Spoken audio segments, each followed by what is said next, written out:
It's recording now. How do I want to do this? Let me pull out a. Yeah, let me just pull out the stream outline, just so I have this. Hey, I'm so glad Fran was here to go over his resume. That's freaking awesome. Yeah, I was listening. That was pretty tight. that's cool. That's cool. He had a good resume too, which is really nice. That's always helpful. So then we can like really focus on the things that will like be big changes rather than just being like, oh, like try to figure out a nice way to be like, you need to redo your resume. Yeah, he had showed me like a quick preview of it before too, and I liked how he had it to one page because I know you're a one page kind of guy for the most part, Yeah. and I'm the same way. So I thought that was pretty good. Have you had to do like hiring stuff like for your job? Yeah, a lot in the past, not so much in recent years, but I used to hire all the time, Oh, dude. like entry level positions and like mid level positions. What's your what's your one piece of advice you can give when it comes to what you've seen, like common mistakes or something? Uh, well, for entry level folks, they're putting in non-relevant experience, which you covered with Fran. It's just like you're putting experience on here that's really not relevant, and Mm-hmm. you're taking up a lot of space with something that's not relevant when you should be leading with your strengths. And then because if you're an entry level person, you're coming out of college, like if you don't have any relevant experience and you want to lead with like your education on at the top of your resume, because a lot of people will lead with like their experience and their skills and then their education at the bottom, but because you don't really have any relevant experience, I would always lead with your strength with education first, and then and if your skills are more powerful, go skills, and then your experience, and then for someone who's like maybe more seasoned, you're going to lead with that experience first because that's what matters the most, and Mm-hmm. then go into your skills, and then maybe education last because that doesn't matter as much because you have the relevant experience that I'm looking for. So it just depends on the person applying for the position, but it's really um, organizing the resume in a way it's going to highlight your strengths the fastest possible because I'm just like skimming through the resume at the very beginning. Mm-hmm. And I need something to catch my eye. Nice. I love it. Yeah. And it makes me feel good that you're saying things that I've said. Dude, I It used to gives me a give little social resume. proof. Yeah, I love that you're doing this because I used to do this when I first started streaming. This is literally the type of stuff I used to do. I used to give resume advice all the time, and I would do Really? like mock interviews with people and stuff. So it was Oh, fun. that's cool. I want to do mock interviews, but honestly, I barely have any experience doing. I feel like I'm good at being the interviewee or yeah, the person that gets interviewed. Um, I haven't had much experience doing the interviews. Even though like I hire a lot of freelancers, I don't Yeah, do calls, which I should start doing calls just to like make sure we're on the same page and stuff. But I give the excuse that I'm way too busy and like just doing it over chat and being like, okay, give me your work. Like um, is faster for me, but I think it could have saved me a lot of headache in the past. So I really need to like start doing I think interviews. because you're good at interviewing, I think you could pull off the mock interview as the interviewer. So I don't think that's a stretch for you. Hmm. Cool. Yeah, I've 'Cause done. you know what they're looking for. Yeah, yeah. I've done I interviewed for one or helped to conduct interviews for one position that we hired for, and that was a lot of fun. I really like doing that and talking to people. And also like um I know how stressful it can be, so it's just fun being like, hey, like let's be chill, like you're okay, like try to make them calm so I could like hear their stories and like get the best out of them. Yeah, That and always then felt good too. the other thing too that I noticed that people do more often, it's more of I would say a newer age thing, or maybe it's not, but like people are doing like group interviews more and more with the team.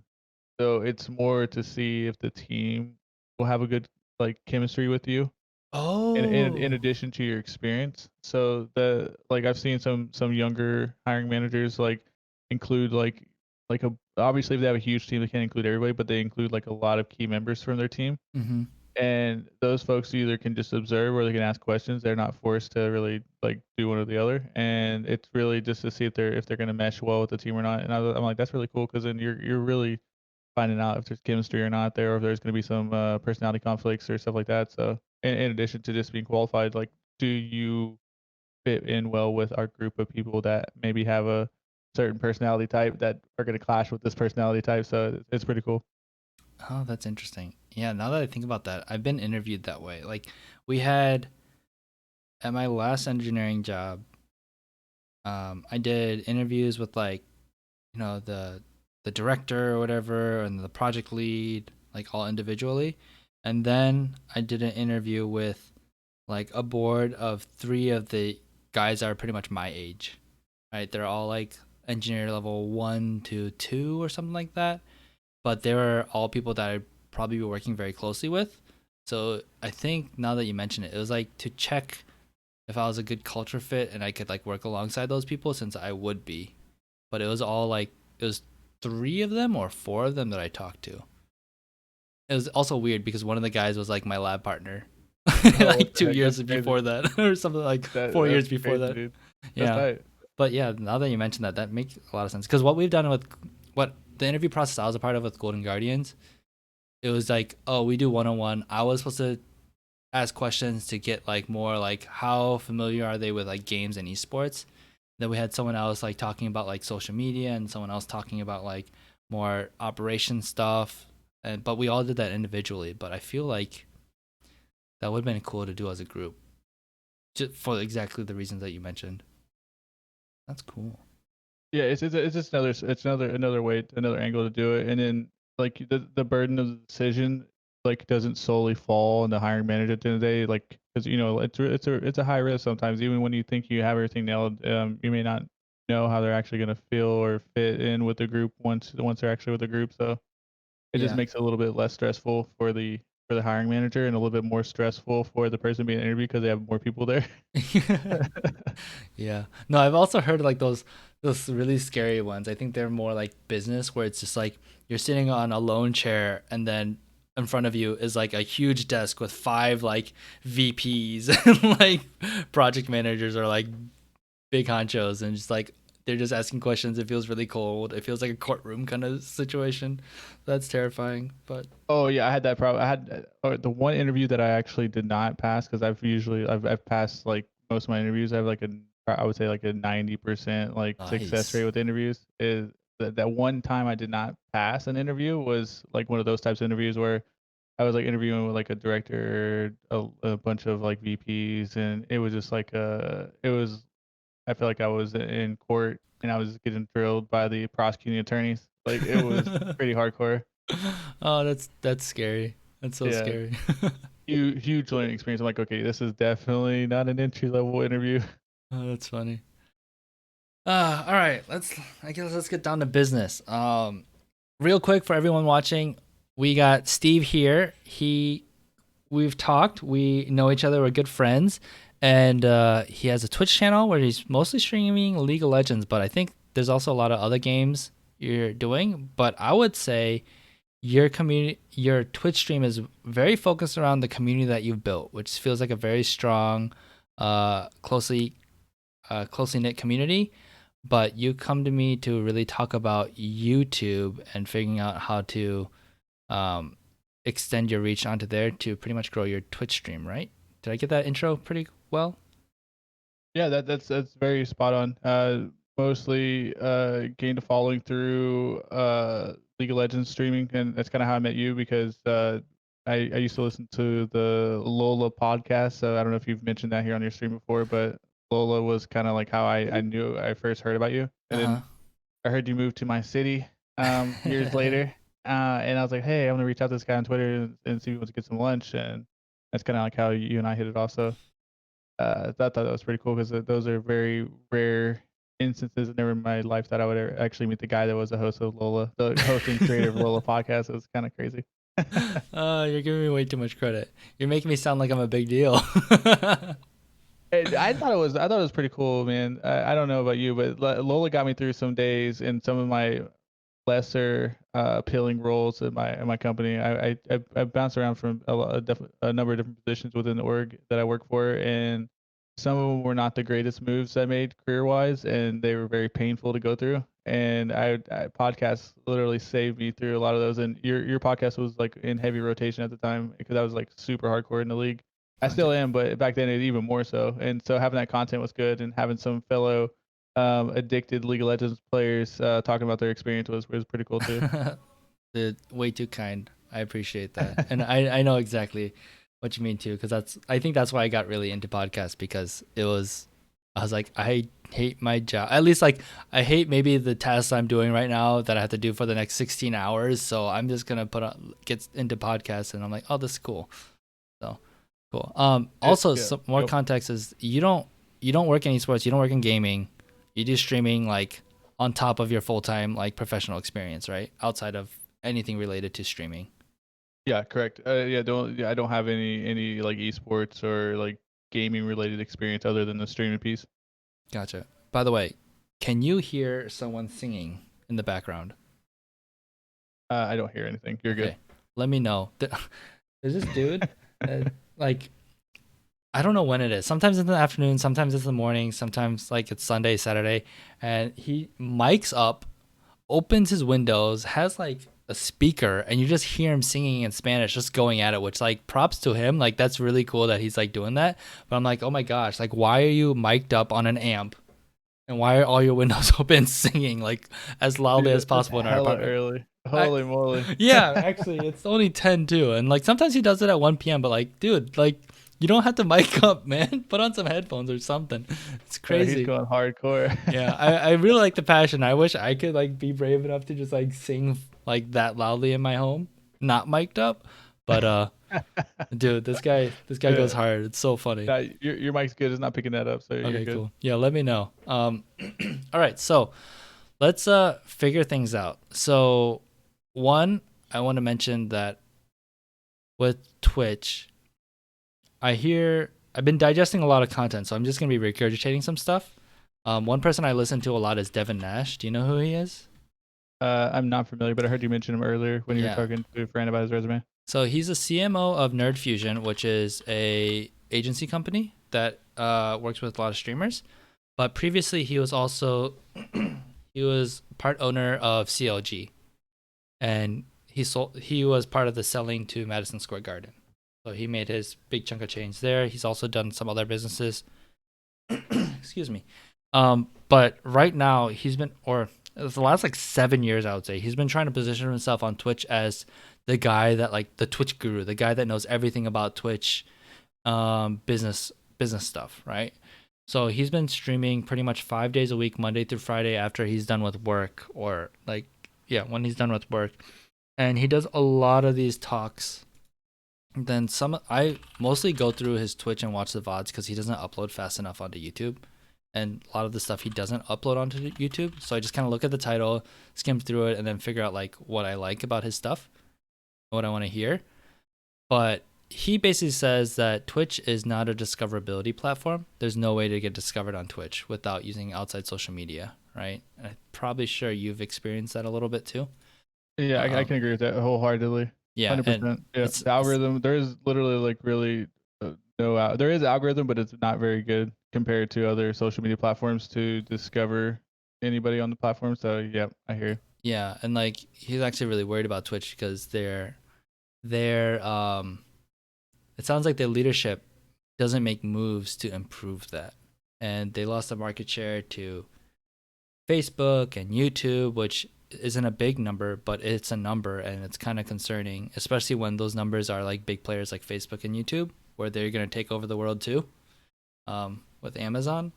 So while you have YouTube on the other hand, that is an amazing discoverability platform. Like almost anyone can make it if they have good content, or like content just really, really matters, and you eventually get discovered.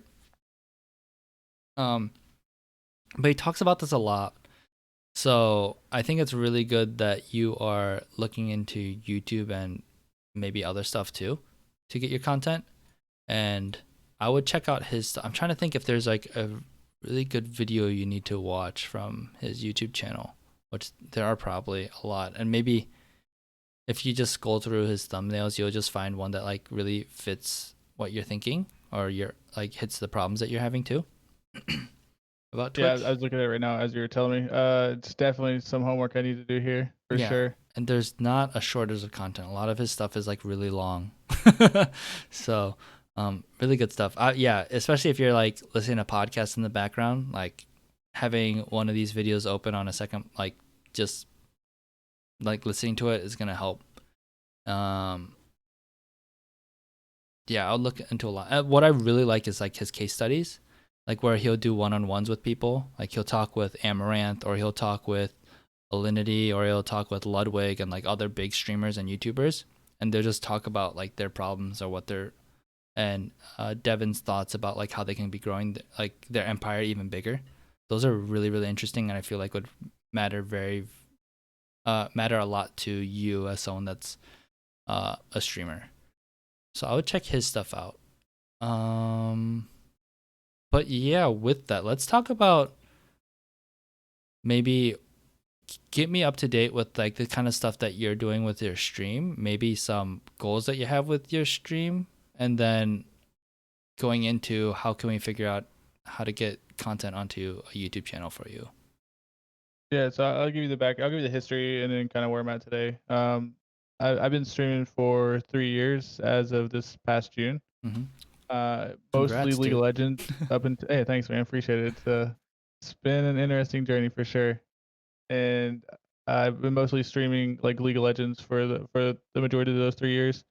It's been the main game. It's the game that I can stream consistently and I can burn out on. I always find like some type of content to put out there for folks. And then I dabble in a little bit of variety streaming here and there, but this year I've really leaned into variety. As I've hit that 3 year mark, I was like, you know what, I need to really try everything at this point.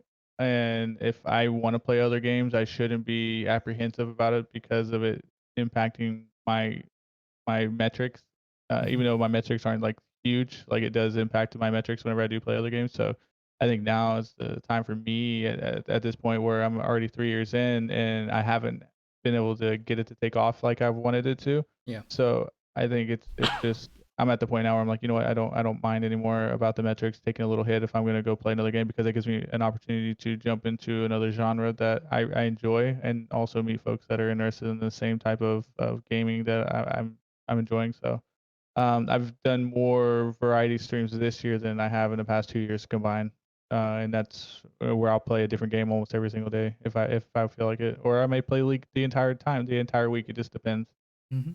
And I've become a little less structured with the way I do things. So I'm extremely like structured with how I plan out my streams. Like I would plan out like a month at a time. I would look ahead of games that are coming out, Wow. plan around the games that are coming out. If I have an event, I would plan it out a month at a time and post those schedules on all my social media. Mm-hmm. Um, and so yeah, I would just make sure that people knew that. And then I've recently like changed up my schedule. My day off.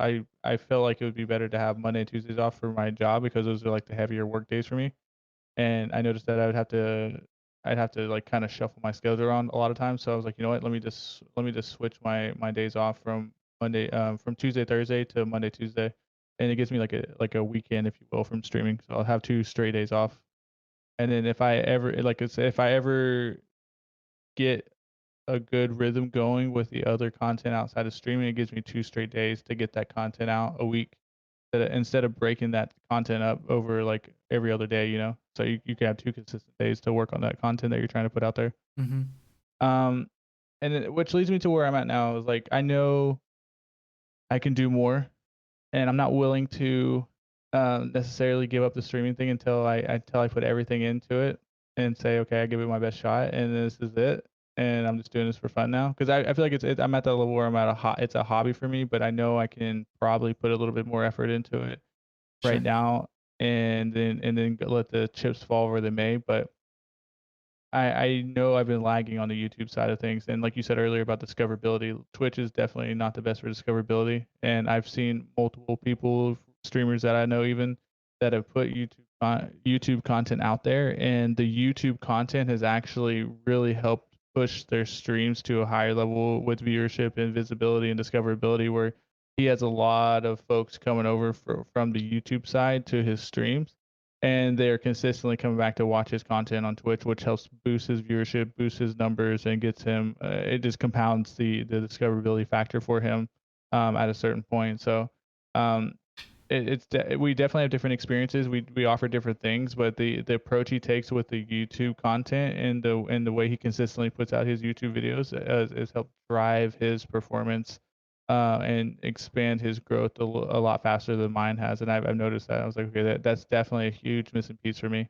Mm-hmm. And then getting into consistent and better ways to like put content out on my other social media. So like the two other platforms that I use and are Instagram and Twitter. I don't really use Facebook, and I don't use YouTube at the moment. Um, Previously, I was putting out YouTube content with gaming news. Um, so I was doing like gaming news segments on my streams, and I would just hard upload those VODs to YouTube with very little editing done at all, if any. And then I was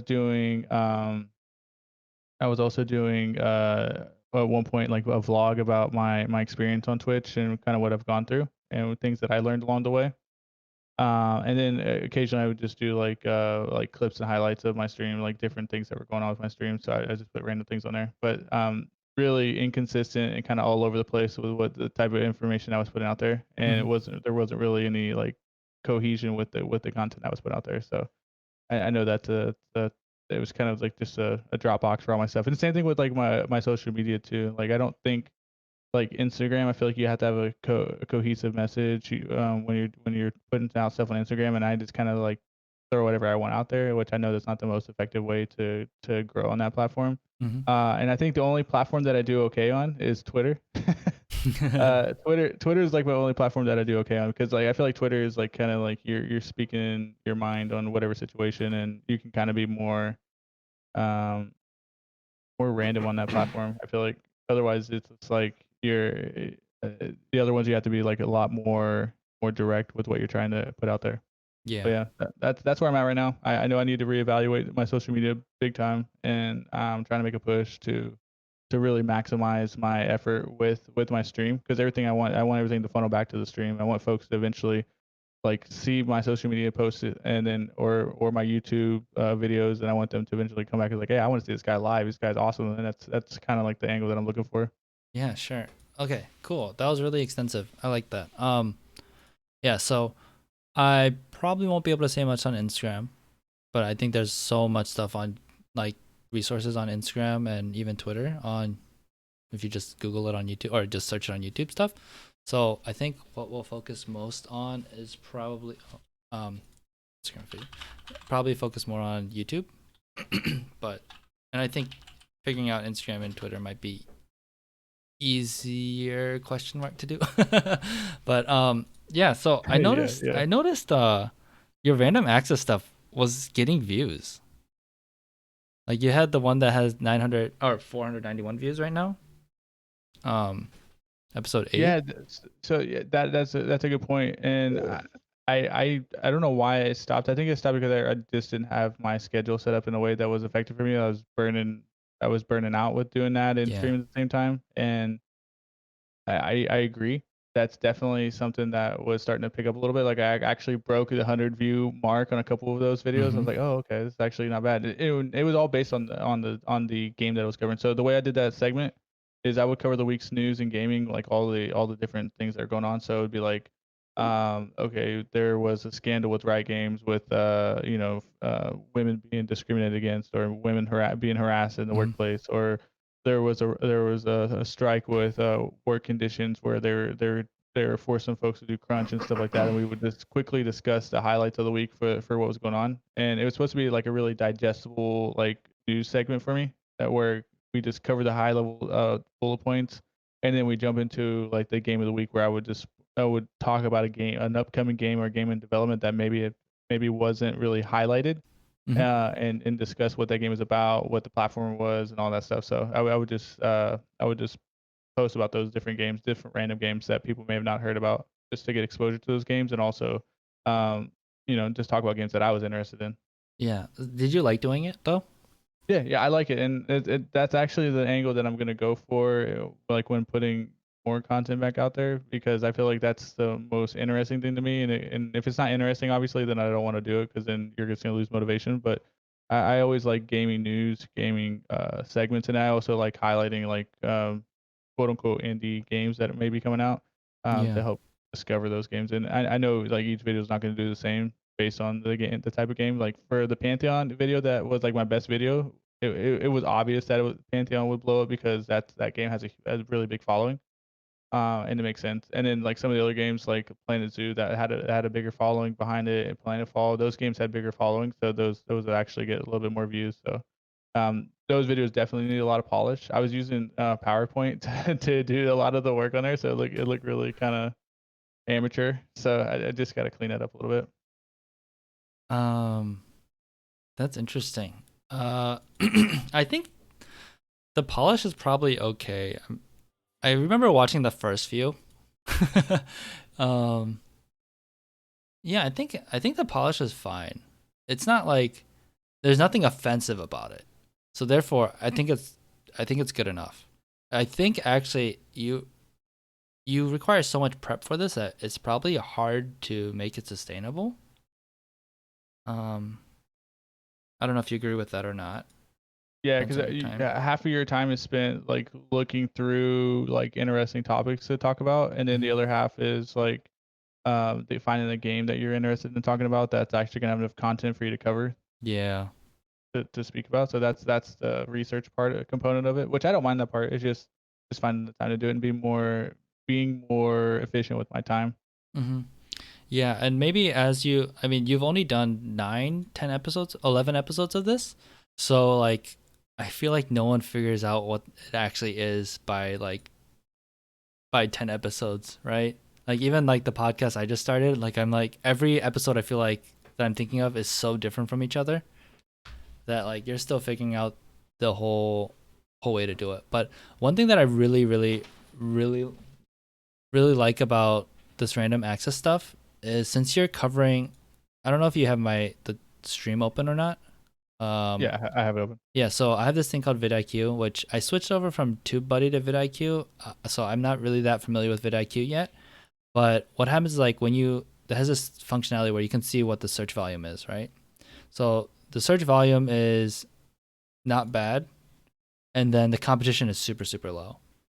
So most likely, if you cover Pantheon, you will most likely be discovered here, which is a really nice thing to do because what you want is the highest search volume possible, but then like no competition because then every time you put something up, It's always gonna be discovered. Yeah. yeah.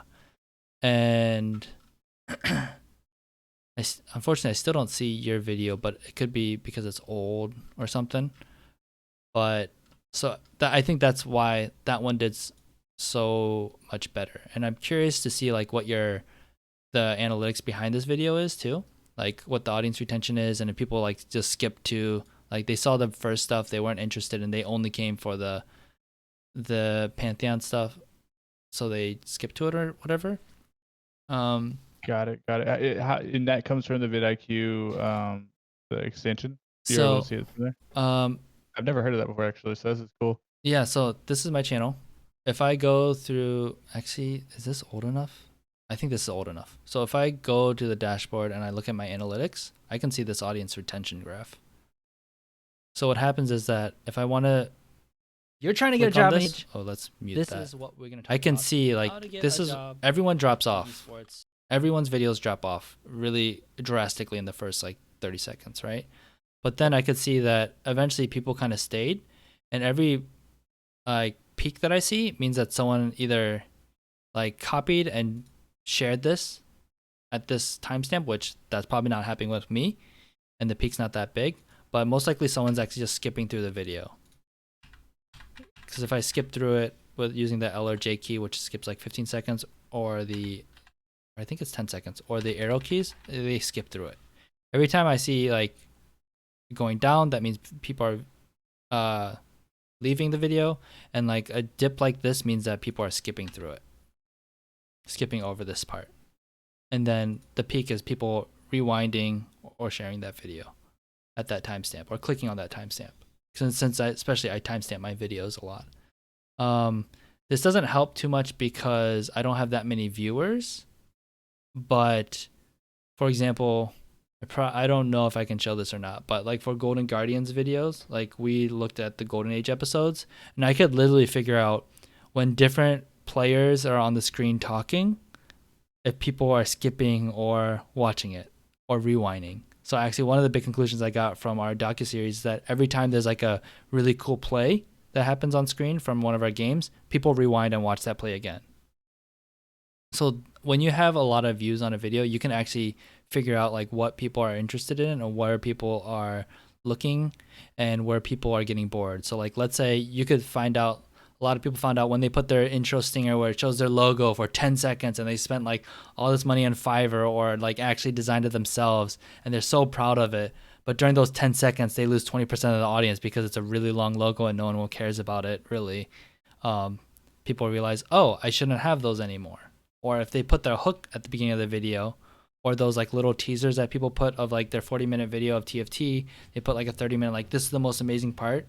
Like people found success with that, seeing their audience retention graph staying a little longer to that point, or that kind of stuff. So I think you could probably figure some of that stuff out with your random access, like what people are actually interested in once you add timestamps to it, which when you add timestamps on YouTube now, It gives you like the little bars, right? The new yeah, timestamps. yeah.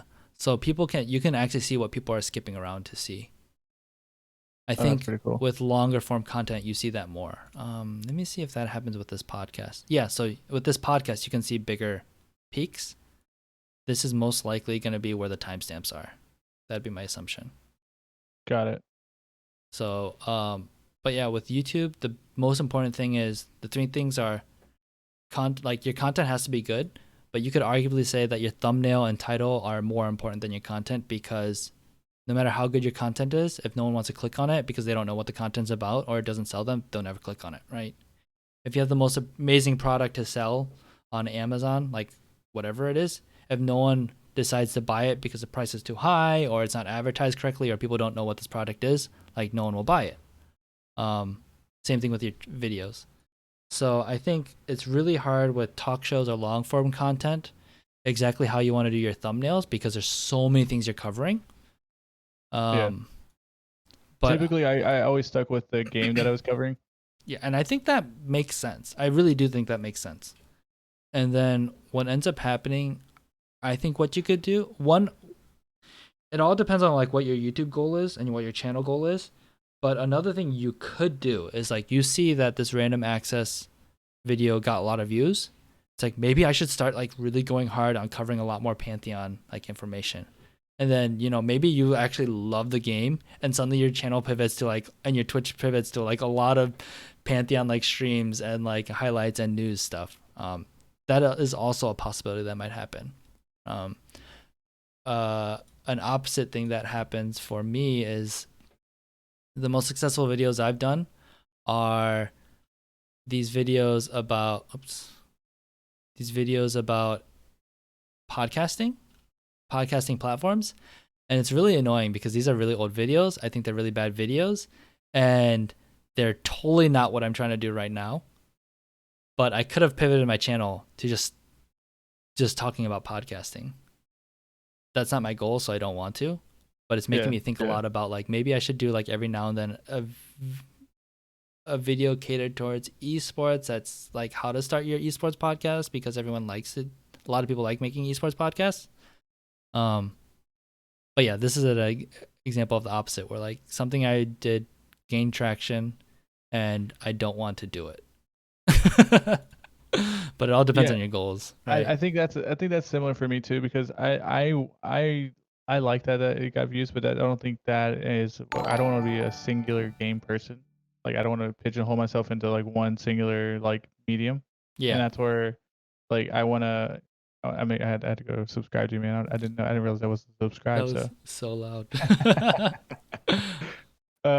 so I just had to make yeah I don't want to pigeonhole myself. I want to be known. I guess this goes into the other question I have too. I think this is all tied together. Is my branding like what do I want to be known for? And I Mhm. think I want to be known for someone that loves gaming, but I'm not tied to one particular game, and someone who is interested in the actual like industry happenings, such as like I don't know if you know Slasher on Twitter. Yep. Like he's known for all breaking a lot of like Sources, hot blah blah takes blah and hot blah. news. Yeah, exactly. So I don't want to be a slasher. I don't want to be a guy that's breaking news first, but I do want to be like a an opinion head on a lot of the stuff that's happening in the industry and give my perspective and my take for someone who is very passionate about the industry, but not necessarily um, in the industry. You know, I'm looking at it from a normal person's perspective, and then also trying to provide that information in a bite-sized, digestible format because I know people don't have long attention spans. So, like, if I were to go back to making like those random access videos, like they would have to be very, very concise, and I would ideally like to get them under 20 minutes, which would be really which would take a lot of work. But if I can get those under 20 minutes, I think they would have more retention as well. Because Yeah. some of those are like 40 minutes long and 50 minutes long, and those are like if I were actually wanted to edit those and make them even more polished, that would take so much work to edit a 45-minute video. Have you thought So of? Sorry, go ahead. no, that's it. That's all I had. Have you thought about splitting up these random access episodes into like 5 minute chunks? Ooh, 5 minute, like 5 minute per segment. Yeah, or Uh, as in like each episode is actually like 5 videos. oh wow, I no, I haven't even thought about that. That's actually pretty crazy. So that's something that I thought about with podcasts, and I've tried experimenting with a very small YouTube channel. I don't even remember what it was because it was so long ago. Because that way each video can be target, like, can have a different thumbnail, different title, and target different people, right? Because I think the hard thing about general news stuff that covers so many different topics is like, why is someone gonna watch you do it, right? If who would be, okay? Let's just say Philip DeFranco, for instance, right? You know who he is, right? Yeah, yeah, I know Phil DeFranco. I Yeah. know who he So is. people know who he is, and they care about his opinion because they like him and they care about him and whatever. Even like, and he does like gaming stuff, but if he decided to do a gaming news, which actually he might have, I have no idea, but people will want to hear him and they'll hear him talk about a lot of different things, right? But someone like, if I'm looking at your channel, I wouldn't know who you are.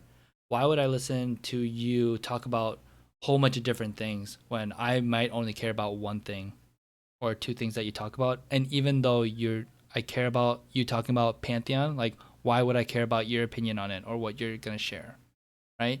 So Oh, I see what you're saying. those are Yeah, the questions you need to answer.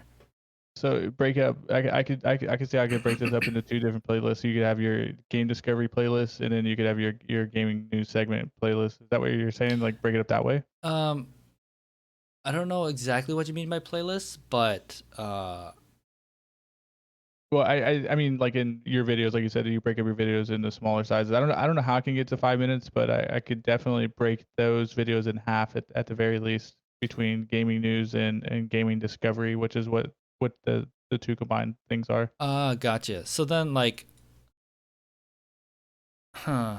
Because you have to think about, like, so if you're doing gaming news, I think the value proposition for me as an audience is that I'm going to watch this video because I'm gonna be up to date on uh what do I want to be up to date with? And with your content, what is that? Is that like, this Daddy Steve always tells me every single thing that Riot does under the sun, right?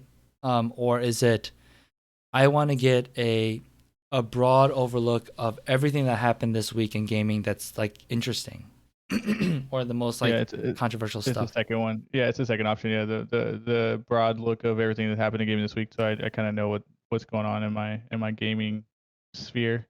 Yeah. So then, what do people already do that? And if they do, why would I watch you over them?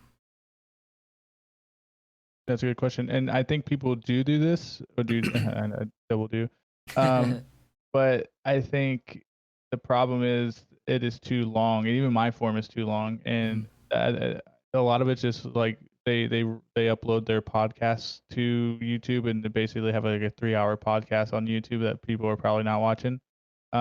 So my goal, my angle with the whole thing is to compete with that by being as concise as possible. And I think your suggestion on breaking up the video is uh definitely impactful because if you go to the beginning of the video, kind of I give an outline of what we're talking about because I'm so used to my corporate life that I have to do an outline of what we're discussing and then get into it. So Yeah. if you scroll like to near the beginning, you literally it tells you kind of like what we're going through. I don't know if I have it on every one of them, but basically it's going to be you talk about gaming news, we talk about the game, then we talk about like upcoming conventions and then like events that are going on at the very end. So there's a lot of fat I can trim from this video, and there's a lot of stuff that I can go, yeah, upcoming game releases and then upcoming conventions at the end, and there's a lot of stuff that I can probably cut from here.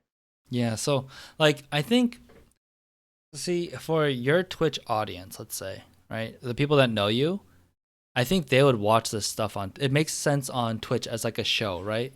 But then if you're trying to get discovered on YouTube, like I'm not enticed as a random person that doesn't know you to click on the video, right? Because like, yeah, it's really tricky. And I think like Dweebazoid in chat, do you know who Jake Lucky is? By any chance? I've never heard of him Esports before. Talk, this Yeah, channel. I've never heard of that person either. Okay, so this guy grew really, I think, pretty quickly. But the crazy thing about him is he's like on the news 24/7 and he just uploads videos, and I don't think that's that's not sustainable for you probably, especially if you're working a job. But Yeah, he definitely not. I'm looking to drop, well, like right now, one video a week. If yeah. I could drop one video a week and keep that consistent for like 3 months straight, I'll call that a win. Yeah, I mean, look at this. Like one day ago, he uploaded 6 videos. So this guy is going crazy. But every single thing he does is really, really focused on like one thing, right? So it's really easy to sell, to find the person that's interested in TSM and chess and Hikaru in this one video. Like I know all those, like that is, if I'm interested in any of those things, I'll probably click on this video, right? But if this was combined with 5 other topics, then the thumbnail has to like, if you have too many things on a thumbnail, it's really hard to like convince someone that I want to watch this thing because it's confusing. And actually, I think a lot of his thumbnails are like way too busy actually, but they still at least tell one story. And maybe his, okay, maybe actually that might be a bad example. So I think like if I know who you are already and I've gained that like what they call know like and trust factors where I know you, I like you and I trust you, then you can just post a video and be like, "Hey, this is gaming news for this week." And then people will just always click on it because they want to know what you're talking about, and maybe the thumbnail is talking about the latest like crazy riot news or something. So you clickbait with that, but people will listen to all the other 4 subjects that you want to cover. But Yeah, then when they that's actually really good advice. And that actually could make it to where I'm putting out 2 videos a week, which would be pretty cool. yeah, At least and because I'm breaking up what I'm already doing into 2. So yeah, I that's definitely a good experiment I want to try. yeah, especially like with my channel, right? I turn on the stream for until 8:30 to 11, so that's what 2.5 hours. Um, I could upload, which I accidentally did. I didn't realize it, but like my stream just like uploads. But usually I don't do that. And what I do is I chop up the stream into like, oh, here's a resume review, and that's a video. Here is another resume review, which is a different video that releases like 3 weeks from now because I don't want to prioritize it, but I need to keep consistent or something. And then like I have my I and then like this one is how to get a job in esports, right? And those were all like in one stream, and I just chumped. It's all one show, and it makes sense for Twitch, or it makes sense for live streaming. It makes sense for like TV, right? Where you have like an outline, and this is what I'm gonna be doing like during the show for the next 3 hours.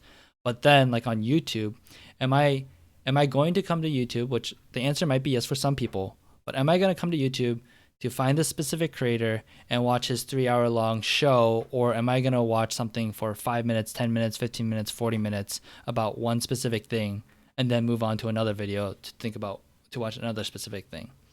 So thinking about who your audience is, because I think you could have an amazing 2 hour video if the content's really, really good and you get lucky with the algorithm, all those kind of things. But most likely the better way to market your stuff is to put it in bite-sized chunks, like kind of similar to what I have done, right? And you see 16 views on this stream, which probably covers some of the live views, which aren't that much anyway. But if I have something more focused where I can be like, if you want resume review, you can watch this video and just this video, and you know exactly what you're getting. More people are enticed to click on it, I guess. Yeah, that makes a lot of sense. That makes a lot of sense to me, and I see where I'm kind of misstepping a little bit with some of the content that I've been putting out there. Yeah. And again, like, and the hard thing about smaller creators is that you almost have to make stuff better than everyone else's, right? That's out there if you have competition. Um, which really sucks and is really hard. But that kind of is the truth of it if you want to stand out. Um, so Yeah, I have the no SEO presence either. and honestly, with YouTube, I'll make it I think easier for you when it comes to SEO. It's not even like using the right keywords for the algorithm. I'm starting to not believe that. I honestly think that all you have to do for SEO, quote unquote SEO, is like figure out what your thumbnail and title is for people to click on it, right? Because what YouTube is going to do is they're going to, based off of your like description and some of the keywords, but people lie about the keywords all the time. Like that's why YouTube doesn't even look at tags really anymore, because everyone started putting PewDiePie in their tags like 5 years ago, and they're like, well, this is not PewDiePie. Everyone's just taking advantage of this tagging system. So YouTube's like, well, we'll ignore that from now on. Um, Instead, YouTube's gonna look at your title and description for some keywords, and then they're gonna find people that watch your videos, and then they'd be like, how did they react to that? And then if they react positively to that, they're gonna be like, okay, let's spread this out to a little bigger base that seems to be interested in the same things the people that watch your videos are into. And then if they like it, then they're gonna continue putting out to more and more people. But if people are seeing the thumbnail and title, not clicking on it, then YouTube is like, oh, people don't care about this content. They're not interested in clicking on it. It doesn't keep people on our website and doesn't make us more money. So therefore, we're just gonna not show it to more people. Does that make sense? Yeah, that makes sense. And Yeah. the gaming with tags seems like it's becoming less important because I know before when I was doing these, like tags are like super important. Hmm. And yeah, that makes sense. Yeah. So like the only SEO you really like 90% of your effort should be focused on is like, is your thumbnail clickable? And yeah, your thumbnail and title clickable, right? And that's So why like these videos, yeah, unless they're people that really want to see, like, I want to see my rematch because I'm Joey Lowley, like, then I'll click on this. But for everyone else, like, who cares about this video, yeah, right? and that's the other thing too. It's like a big dumping ground for random stuff that probably doesn't need to be there. Yeah. And I've heard people say like bad videos hurt your channel, bad videos don't matter. I'm not really sure. I lie more on somewhere in the middle ground where like you want people to associate more for branding aspects. So like whenever I see a Daddy Steve video, I know I want to click on it. Not like, oh, I know I want to click on maybe a quarter of his videos. Um, but then I get trained to like ignore some of your videos.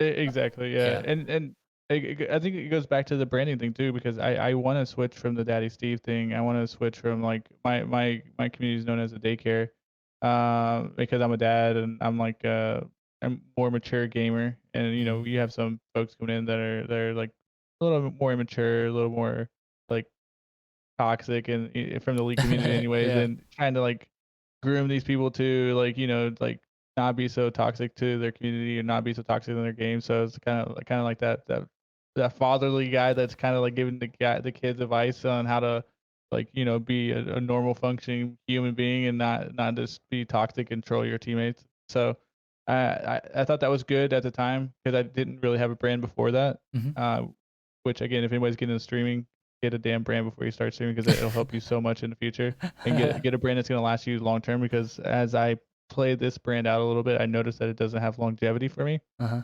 And with recent events and issues within the League of Legends streaming community, with a bunch of like pedophilia accusations and things like that, the Daddy Steve moniker is definitely a lot more like yikes for me, Yeah. because I don't want to be associated with that. And then people come into my stream and they kind of like ask like sometimes questions like that, which makes it like kind of uncomfortable. I was like, yeah, I need to get away Hmm. from this this branding because it's not working out for me. So Unlucky. Very unlucky. yeah, it is, but and if I want people to take me seriously too, which I kind of do want people to take me seriously, I feel like the name is catchy and it's good to get people to like laugh at, but it's not necessarily like a serious name to go by either. So, Yeah, you don't um, go to TwitchCon and shake hands and be like, "Hi, you can call me Daddy Steve." You know, yeah, feels a little weird. exactly. I wanted a username with my name in it just so people know me. Hmm. Like that's important for me. Is like I wanted Steve in my name, and I just couldn't find anything that would go with my name. So I think I went with the most like on the nose choice of Daddy, Yeah. because I'm a father. But it's definitely a thing that I'm in the works of doing a complete rebrand with like my identity, Hmm. and hopefully that ties into like the gaming news segment.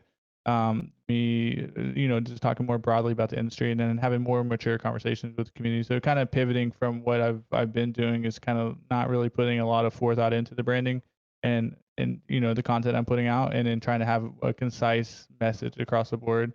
And I see with your content, you're the esports guy. You're the guy that helping people live their esports dream. And you've always been like that. Even when you were part of the Lolo podcast, you were even talking about that and wanting to be involved in esports and being heavily engaged in esports even back then. And Hmm. that message has been consistent throughout your journey with content creation and what you do for a living. So I definitely need to get more consistency with my messaging and my branding, and I've a lot. This conversation definitely helped steer me in that direction. Cool. That's it. Okay, cool. Um, the other concern I have with your content on YouTube is that um because you're focused on, I think we've only talked about the news stuff, which I think it's maybe an easier entryway, but you also like if you want to bring people to your stream, people come to your stream from your news stuff and they're not like watching more news information on your stream, right? It's like you playing games, maybe variety streaming, those kind of things. So I also think that we need to come up with some at least content direction for people to see your YouTube content and want that more of that content live on Twitch, right? And it's not like you're streaming 4 hours a day just news stuff. So a post-it note that I always have is the 5 type of content that this actually comes from, again, a Devin Nash video. It's, where is he? This video, how he got 700 million views. This is a guy named Jeremy B, more famously known as Gaming Curios, I think. Do you know who this is? Nope, my YouTube knowledge is very weak. So this guy is insane. He runs like 16, 12 plus YouTube channels. Oh man, this is not the right page. Um, he runs all these YouTube channels, and he makes a full time income plus more, and hires like, I don't know, a lot of editors and people to run all these channels. And he's making bank and he's very happy and very comfortable, right? He talks with Devin Nash in that one video that I talked about earlier. Let me find it again. This video, 700 million. And he breaks down, like, they just talk about YouTube for 4 hours. It's a really long video. I've actually watched it like multiple times, like in the background when I'm playing League, and sometimes just like staring at it for hours, just watching them talk. And I think I caught it live on Twitch, so I keep referring back to it. Um, but he has, and then yeah, I would go to his main channel, which he kind of just started working on, which is like he puts random time to. He doesn't put that much effort. He's experimenting a little bit, but it's not his main focus because it doesn't make him money. Um, where yeah, I would watch his stuff, but then he talks about the 5 types of content that you can make from a stream to YouTube. Oh, I should also explain like what his YouTube channels are. They're pretty much just gaming channels where they upload like, oh my gosh, way too many tabs open. Um,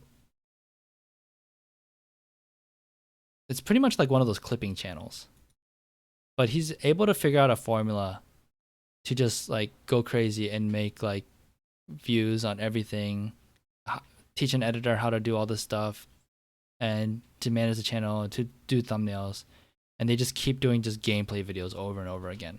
So what he's figured out is these 5 types of content, which is, one is epic content, 2 is legacy and historic content. 3 is highlights. 4 is long form, and then 5 is whatever the meta is, which right now it's React content. So this epic content is pretty much like takes a lot of time to create, but it's like really polished and probably aimed towards getting lots of views. So this might be like, for in esports, this is like a docu-series, right? Got it. Or it takes a lot of money. So like he does one where it's it's his Apex one, Apex Curios, where he dropped like $1,000 to open loot boxes, something like that. Oh, I see what you're saying. Like very, very unique moments within a gaming space or something that is not like very common. Okay. And it just takes a lot of resources. So this could be like a very risky kind of thing, but this is like you put a lot of investment, a lot of time, a lot of money, resources, whatever, into making like this very epic piece of content, right? So like for you, let's say for League of Legends, this might be like you making like a full year, like really cinematic montage of all your amazing Zyra highlights because you think this is gonna like perform really well, and you put like you hired an editor and it's like 5 minutes of just amazing stuff, right? Probably not the right way to use your money and time, but maybe for a big like one trick LeBlanc streamer, maybe that's like a really good video to work on. Legacy stuff is pretty much the best moments that you've had and things that have performed well in the past. This stuff is really good because you already know it does well. Like maybe these are like Twitch clips or YouTube videos that have done well, and then you just remake it or reskin it and show it again because people forget. So this has like a nostalgia factor. This is kind of like those videos where people put like the top 10 Twitch clips I've had from 2019, right? Or you even go back like, oh, my first year streaming, like the best moments that were on stream or something. And then people are like, oh my gosh, like I wasn't even following you during that time, and these are like super hilarious or really scuffed or like, you know, those kind of things. So you already know these work. And then you're just resurfacing them because nostalgia. Got it. Okay. Highlights is pretty simple. These are just like good moments on stream, which you're kind of doing already. And it's kind of cool that even just this one, like, got a decent amount of views compared to like right, this one took a lot more time. Random Access episode 11 versus when Iron players try to tower dive a bronze player, right? And it's 30 seconds, and it has almost the same amount of views. So I'm not saying that's what you need to do, but this is really simple stuff where people just highlight their stream. Let me ask you this, because like the other angle here too is, like you said, I'm trying to do gaming news and game discovery, but then I also want to tie it into the stream. And obviously I still do play League of Legends for a decent amount on my stream, so every week. So tying in League of Legends content obviously is important for that to draw in the people that are interested in both League of Legends and the gaming news in general. So I'm trying to hit that, you know, that Venn diagram of them hitting both of those circles. So you would you suggest like including like stuff like these different types of content of League? Because I do, like, my biggest highlight for me is probably my community tournaments that I do, and a lot of it revolves around like 1v1 tournaments, League of Legends, and then I guess just like highlighting and editing those stream clips into like a very nice, like, polished, like, highlight video of those events. Would that be something that would be, you think, successful, instead of doing what I did like down below, where I would just like capture each individual match? Like I could just do like a quick highlight of like some of the highlights of the tournament itself. Yeah, I think it would do better, but I don't think it'll do whatever we want to objectively say or relatively say as well. It would do better because anyone that's in your community is more likely to see the highlight reel, like the best moments of daycare duels, right? But everyone outside of your community probably won't care, or maybe the highlight moments aren't that amazing because it's not like a challenger outplay, or maybe they are more amazing because you have bronze players playing against each other and something like just crazy happens. It's like either funny or cringy or just like hilarious or whatever else. So that one's gonna be hard because one, also the League of Legends space is super saturated on YouTube. So I think it would do better with your community. I just don't think it would be like your big idea that would get you on the map, if that makes Y- sense. Yeah, like as far as discoverability, you don't think it's necessarily going to lead to more discoverability? Yeah, I would. Yeah, that's what I would say. Um, Okay. and that's Okay. the tricky thing too, because I feel like even if you make stream highlights, like what is it about those highlights that as a random person that would rather watch I'm a cutie pie highlights or whatever else, like why would I watch yours, right? And that's gonna be part of the like the content Yeah, has to be have a good idea behind it, and then like the thumbnail and title have to be intriguing enough that like, oh, I want to watch this. And so what's the question mark? Why would I actually want to watch this?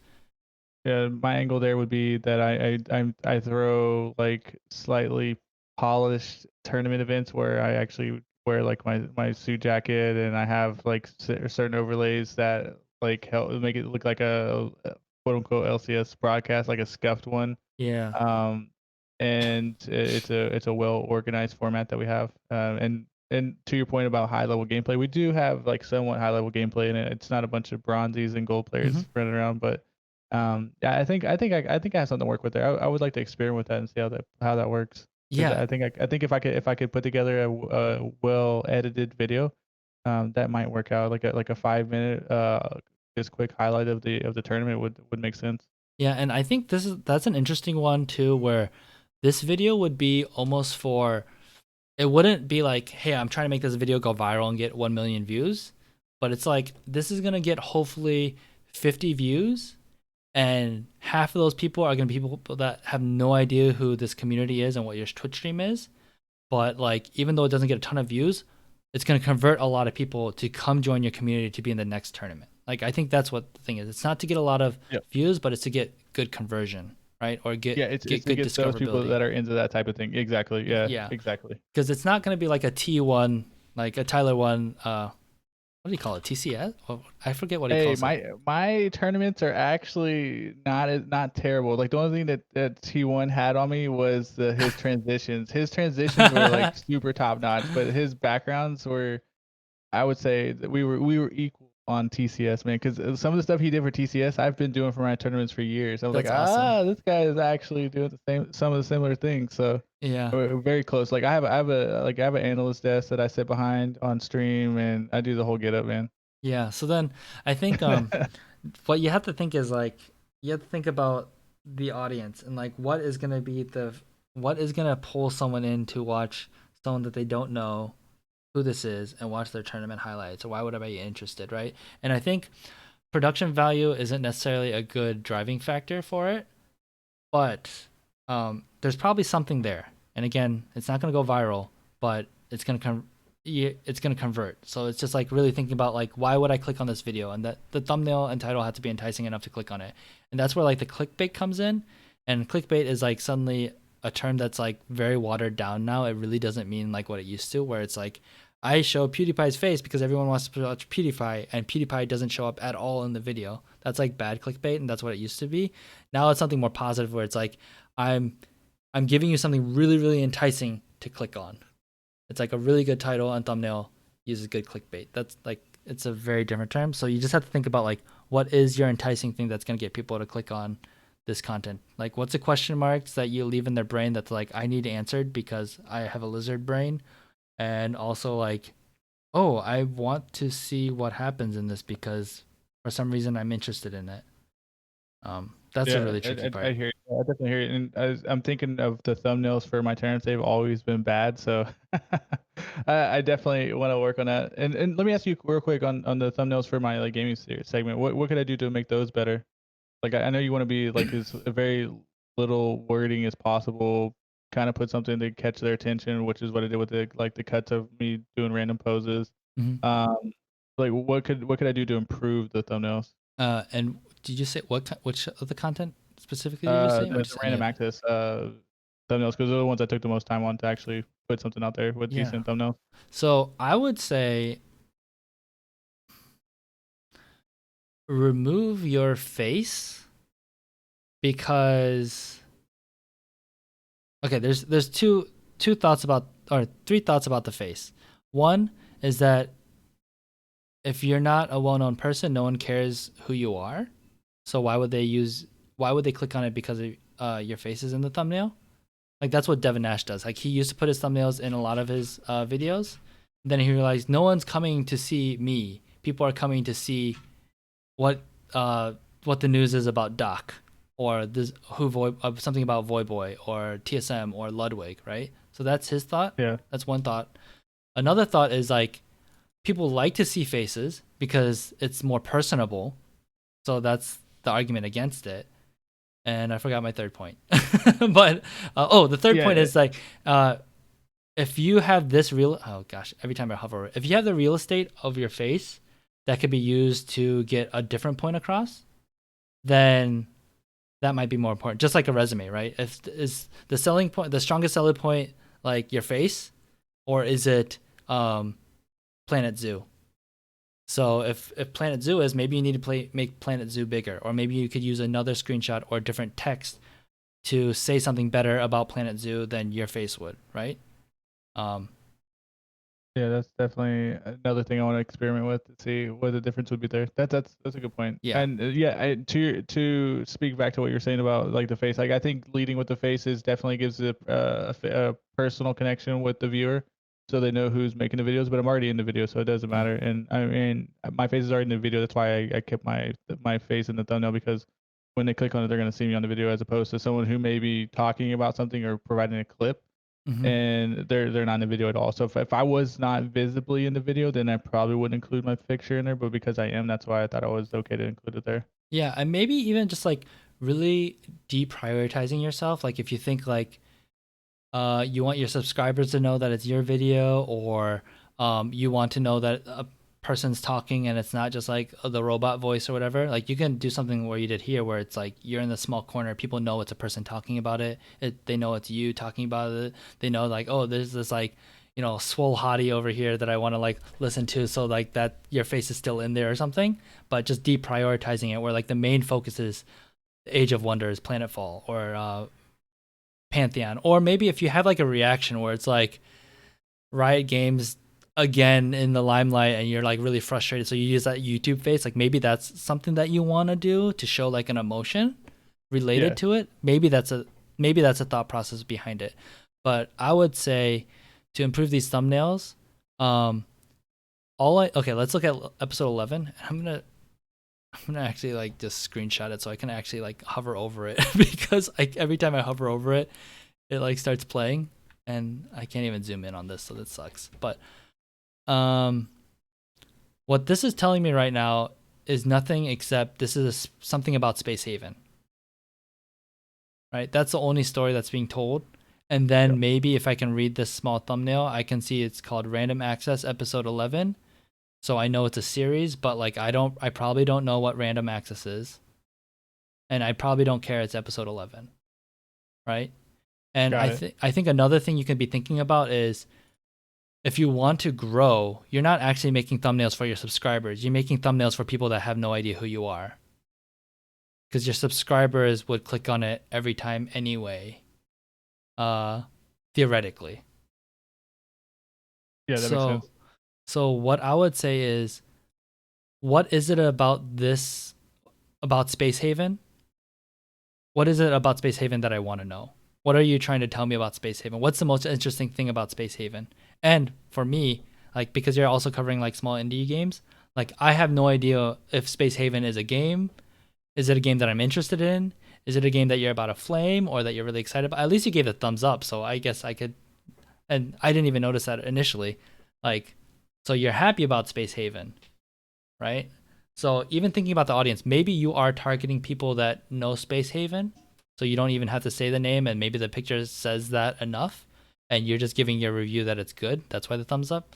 But so there's you need to tell a story with a thumbnail and give me a reason why to click on it. And usually you give like a good reason, and then you leave a little intrigue in it. Like maybe it's Um, why the news? No one knows why Space Haven was delayed, but you do, right? So I'm interested in Space Haven because I already know the game because that's the audience you're targeting. But then what you're trying to get across is like you have some news that no one else has about it. And maybe people have that news anyway, but you're gonna like that's you need people to click on it and then your content keeps them on it, right? And as long as you deliver in this what you're clickbaiting, that's perfectly fair and I think that's fair game. And people can't get upset with that. So I mean, do you remember what was maybe the most interesting thing about the Space Haven news?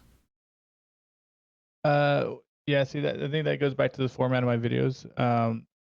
The general focus is just to give folks an overview of the type of game it is. But I Mm-hmm. think the most interesting thing here was that it was like an RTS space sim where you there's a number of different things you could do to like improve your survivability. You could build your own ship. I think building your own ship was like probably like the biggest takeaway there. Like you could design and build your own ship to travel the galaxy. Yeah, so I don't know that this video is more so focused on a reason why you might be interested in Space Haven, I guess, right?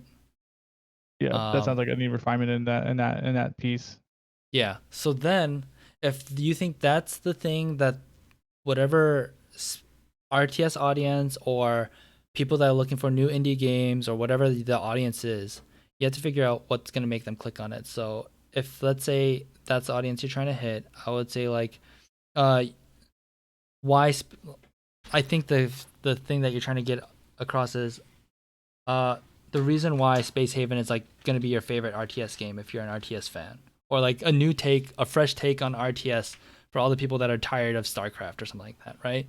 So then, if that's the feel you want to get across, what is that in the thumbnail and title? And the thumbnail could be like, um, I don't know if this is a good idea, but just spitballing off the top of my head, maybe it's like the maybe the text is the best RTS, and then the title is like the reason why or something like that, just more fleshed out. And then maybe there's like uh an easy mechanic that you can kind of like cover up black with a question, like a maybe a ship that has a big question mark on it and you don't know what it is. So I need to know what the ship is, or like maybe it's like something about the HUD or a mechanic that's in the game that somehow you can visually highlight and like put intrigue to. And then suddenly like I need to know like why is Space Haven, what is this specific mechanic about Space Haven that's gonna like be a game changer and be the reason why I want to play this game. And then you're gonna talk about your news, you're gonna eventually get to Space Haven, you're gonna explain this exciting new concept, and then I'm like, oh, okay, cool. Like now I want to buy Space Haven or something. So I think that's how an audience would see that and go through that thought process of watching the video. Does that make sense? Yeah, that yeah, I'm really rethinking my format for this in general, and that definitely is making me kind of like want to go back and blow up the whole process and rewrite it, redesign how I want to relay this information. And I think that'll help me with these thumbnails as well. Yeah, and I think the biggest, if you're able to do this, this would change everything, which is if you're able to know what the title, if you can come up with a title and thumbnail that you know like, oh, this is really intriguing before you even come up with the content, then that helps you so much. And that's like Mr. Beast, um that's how he does his videos. He's like, "Oh, if we bought a car with only pennies, would people click on that?" I think so. Okay, let's make a video around revolving around that whole idea, right? And then they're like, oh, you know, we want to make a video about buying a house or something, but we can't think of a good title and thumbnail. Then they're like, oh, you know what? We're going to scrap that idea because it's just not intriguing enough for people to click on. So people that are really successful on YouTube, I say, um, know why people would click on, like what idea people would click on, what concept people would click on. And if they can figure out that title and thumbnail already from the start, then suddenly you even know like how to shape that content better. Which when you're thinking about blowing this project up and rebuilding it, I think that's one thing that would be really helpful to think about, but is so hard for people to do. It's so hard for people to do, and even like with our content team with our Golden Guardians docuseries, we think a lot about that. Where we're just I try to push that a lot. Like, hey, why would someone click on this video? Like, what is the story you're gonna tell? And usually it's really hard because we're like, oh, we don't know the story we're gonna tell yet. And docuseries are very reactive to like what's happening in the scene. Um, but that also helps like once we've prod and poke about like what ideas and what information we have from the interviews, I start thinking about the thumbnails and titles like, and that can shape the edit. Like, hey, we need to really show that like Demonte broke his headphones, so that's like something the title and thumbnail, and then we can edit the video around that concept potentially. That's something that we didn't end up doing for the video, but um, having that thought process about thinking the title and thumbnail first really can be the strategic way to like do your content and grow your following on YouTube. Got it. Got it. Okay. So start with the thumbnail in mind, and then and kind of branch out and work your content around that. So that makes sense. Yeah, Thumbnail, title. because again, if you Work. don't have a thumbnail or title that worth clicking on, then people aren't gonna even see the content, even if the content is really good. Let me answer this because I had put like random access a gaming news segment in my title. Mm-hmm. Not my title of the video, but on the thumbnail itself to Yeah. let people know that it was a gaming news segment because I know they weren't going to understand what random access was, but I eventually dropped that in later thumbnails because it was just too wordy. Mm-hmm. Um, so I don't know. What are your thoughts on like being really like direct with what type of content it is, or do you feel like there's an easier way to kind of display that information? Hmm. I mean, if pictures say 1,000 words, so if you're able to do a picture, that's amazing. Sometimes it's just like being more direct and saying it on the text, like using text to say it works too. I mean, I think I try to get like fancy with my thumbnails a little bit, and then I see like other people that do resume reviews and like what ranks on search, and it's people just putting like resume review, resume like they put the text right on there so people know exactly what they're getting, and I think that works. Um, it depends on your audience. It depends on yeah. I think it really depends on like the value that you're trying to give, right? And I think, for example, when I do resume reviews, people are searching for resume reviews and looking exactly for that. So if the video shows that this is exactly what I need, then that works, right? For something like yours, if people are looking to, uh, if people are looking for a game review, then if your title and thumbnail just say like, isn't sells them that this is exactly what they need to know about the game for the review, then that works. That's exactly what you want to do. So you saying random access on the thumbnail probably doesn't help non-subscribers. It probably doesn't Yeah. help. Yeah. Putting an episode number doesn't help people that don't know your content. Putting the game name helps. Putting screenshots of the game helps. If you say just game review of Space Haven as a thumbnail and it's just like no picture and just text, that could also work too for someone that's needs Like the game Space Haven. overview because it's a little more of an overview. So yeah, I can say like game overview. Yeah, and that could work. That's a little less intriguing though, right? If you even if it is a game overview, like what is the value I'm gonna get from that game overview, like to make the decision to buy it or not? And I think like there's a channel that says I think it's called Before You Buy that does game like reviews. Uh, yeah, this guy Before You Buy. You exactly he's catering his videos. The branding of the videos or his channel is like, I want to buy a game, but this is everything I need to know before I buy the game, right? And that's literally just a game review like everyone else's, but that's a message he's coming across, hidden behind like, uh, this is actually a game review. So I think Yeah. if you're able to do that with your channel, like, uh, Have you heard of Total Biscuit? Because that's another guy like I kind of used to follow on YouTube, and he did a WTF is series where um he would highlight games that maybe people weren't aware of or kind of like not understanding what it was. I know RIP Total Biscuit, but Yeah. he had a WTF series and his thumbnail was like the same every time.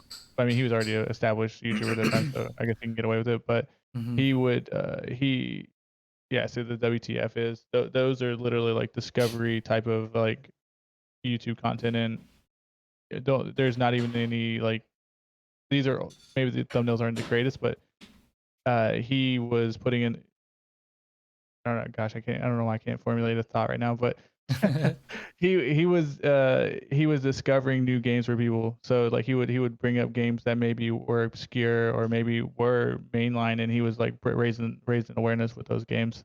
Yeah, yeah. So I think like um, it's really tricky to follow big YouTubers because even the meta for big YouTubers is totally different because they're just literally trying to get you to click on it.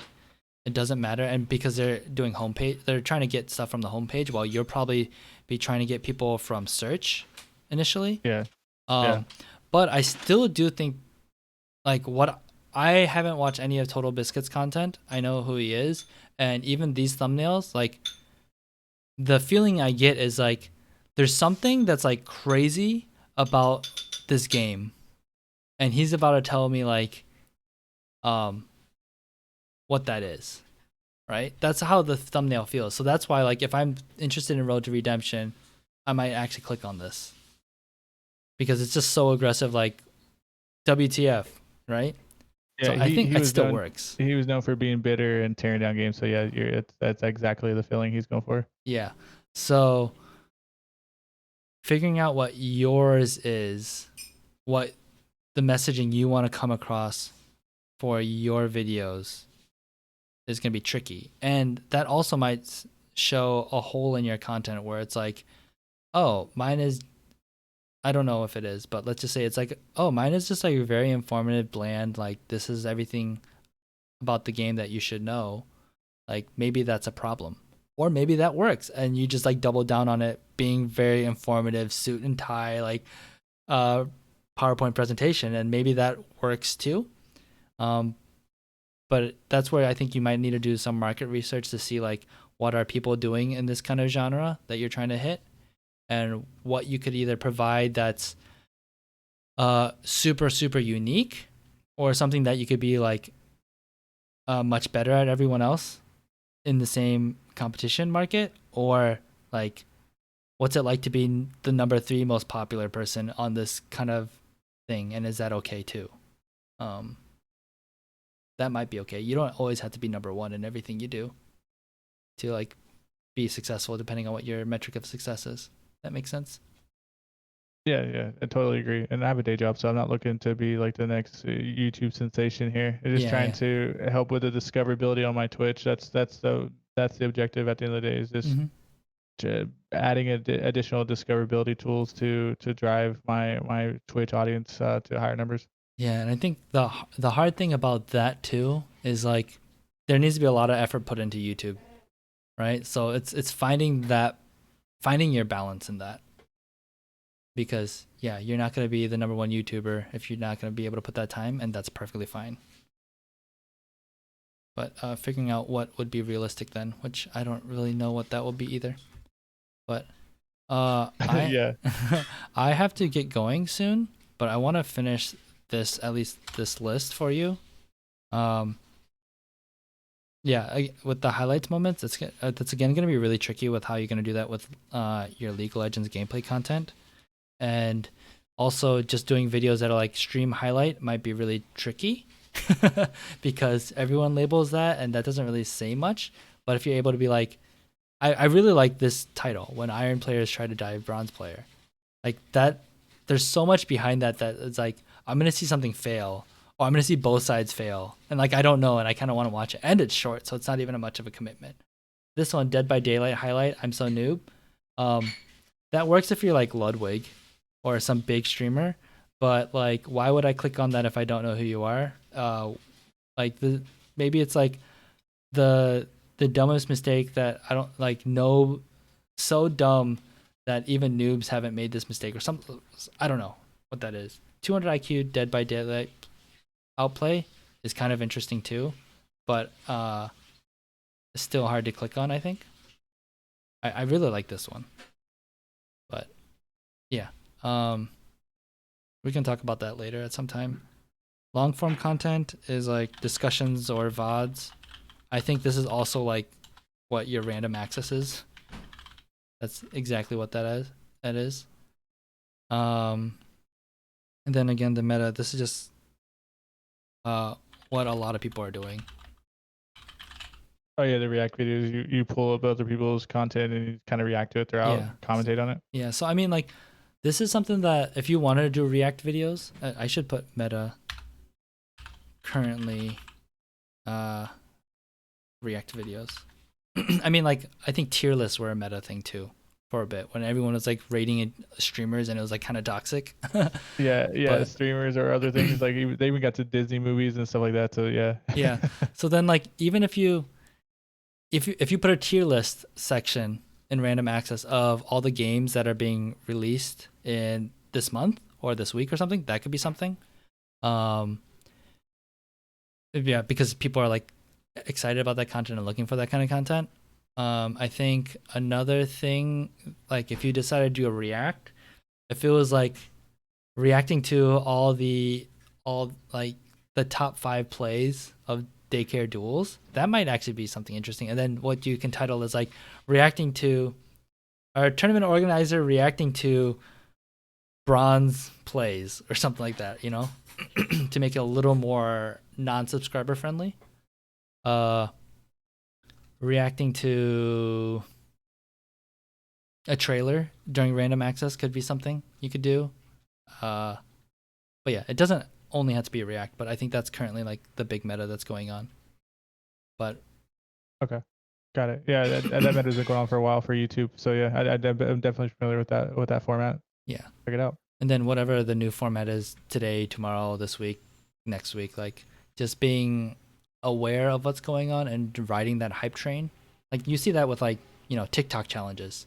A new TikTok challenge comes out and then everyone on TikTok is trying it, or like, some hashtag on Twitter, or like, you know, taking advantage of those things is also helpful, especially if you're early on it.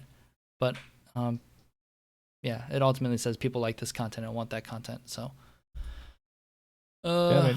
You gave yeah, me a lot of content here. If you don't mind, I could quickly recap what we went through because I know we went through a lot here. yeah, But go you for gave it. me some good resources on YouTube to go to, like Devin Nash.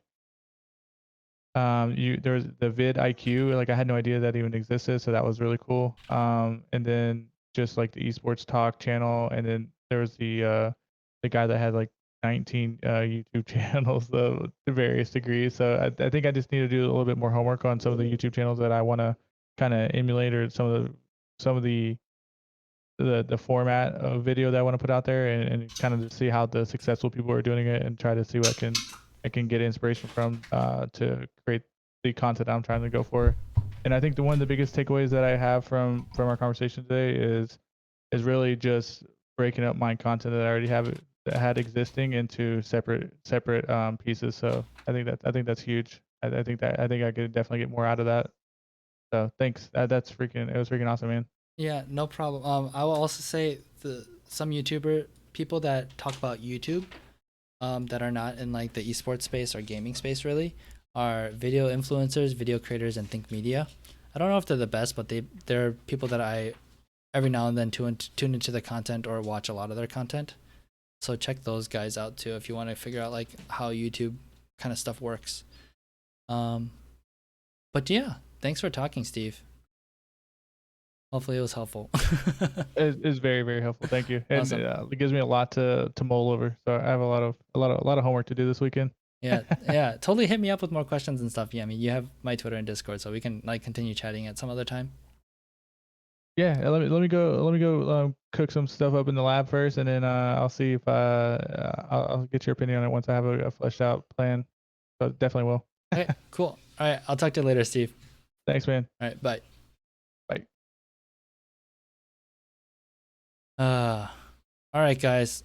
Sorry, I've been ignoring chat. Just to catch up. Yeah, I do play acoustic guitar. Um, react to something. Oh gosh, is this an okay?